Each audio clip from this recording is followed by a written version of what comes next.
Há coisas que os adultos sabem, como ler mapas ou conduzir, mas acho que há coisas que eles não sabem. Por exemplo, para onde vão os dias quando acabam?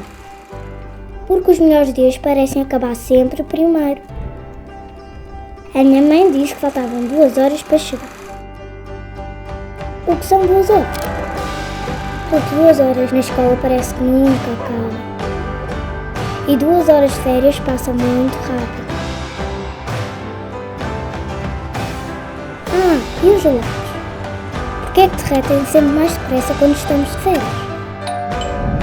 Deve ser por isso que tiramos fotografias, para guardar os momentos antes que eles desapareçam, para podermos voltar lá outra vez, porque há coisas que não queremos esquecer.